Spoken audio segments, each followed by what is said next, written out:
થી વાત કરીએ રાજકોટ શહેરમાં વહેલી સવારથી વરસાદની શરૂઆત થઈ છે।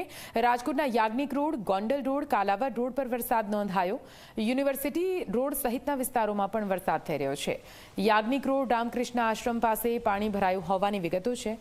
આપને જણાવી દઈએ રાજકોટમાં પણ થોડા ઘણા દિવસોથી ભારે વરસાદ વરસી રહ્યો છે। વધુ માહિતી સાથે સંવાદદાતા ગૌરવ લાઈવ જોડાઈ ગયા છે। સીધા એમની પાસે જઈશું।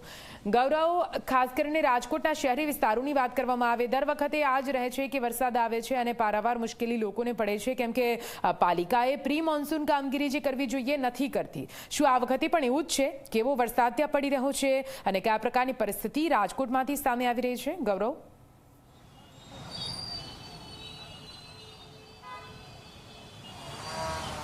ચોક્કસ જ નિધિ, આજ વહેલી સવારથી જ રાજકોટ સહિત સૌરાષ્ટ્રભરની અંદર વાદળછાયું વાતાવરણ અને અમુક વિસ્તારોની અંદર વરસાદ વરસવાની ઘટનાઓ છે તે સામે આવી છે। હાલ અમે રાજકોટના મહુડી વિસ્તારની અંદર છીએ કે ત્યાં આજે વહેલી સવારથી જ વરસાદની શરૂઆત છે તે થઈ ચૂકી હતી। રાજકોટના અલગ અલગ વિસ્તારો જેવા કે university road, Kalavad road, 150 foot ring road, Yagnik road, Trikonbaug, Gondal ચોકડી સહિતના જે વિસ્તારો છે કે ત્યાં વરસાદ છે તે વરસ્યો હતો અને તેને કારણે પાણી ભરાવાની સમસ્યાઓ છે તે સામે આવી હતી। હવે અંદાજિત 1 કલાકથી વરસાદ છે તે વિરામ છે તે લીધો છે અને ત્યાર પછી હવે પાણી ઉતર્યા બાદ લોકોનું જે જનજીવન છે તે ફરી એક વખત પુનર્વત થતું જોવા મળી રહ્યું છે। એટલે કે ક્યાંક જે રીતના વરસાદ વરસતો હોય છે એ સમયગાળા દરમિયાન પાણી ભરાવાની સમસ્યાઓ છે તે સામે આવતી હોય છે, પરંતુ હવે ધીમે ધીમે પાણી ઓસરતાની સાથે જ લોકો પણ પુનર્વત પોતાના કામ ધંધા તરફ વળતા અહીં જોવા મળી રહ્યા છે। એટલે કે જે રીતના રાજકોટ મહાનગરપાલિકા દ્વારા પ્રી મોન્સૂનની કામગીરી થવી જોઈએ તે કામગીરી કરવામાં નથી આવતી અને તેને કારણે જ આ પ્રકારે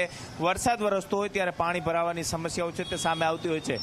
વરસાદ રહી ગયાના 1 કલાક બાદ તમામ જગ્યાએ પાણી છે તે ઓસરી ગયા હોવાની સમાચાર છે તે રાજકોટ મહાનગરપાલિકાના સૂત્રો પાસેથી પણ મળી રહ્યા છે। ને એટલું જ નહીં, રાજકોટ મહાનગરપાલિકાનો કંટ્રોલ રૂમ છે તેની અંદર પણ એ જ પ્રકારના મેસેજ છે કે જે નવા પડેલા વિસ્તારો છે કે જે નીચાણવાળા વિસ્તારો છે કે ત્યાં પાણી ભરાયા હતા, પરંતુ ત્યાં પણ હવે ધીમે ધીમે જે વરસાદના પાણી છે તે ઓસરી રહ્યા છે।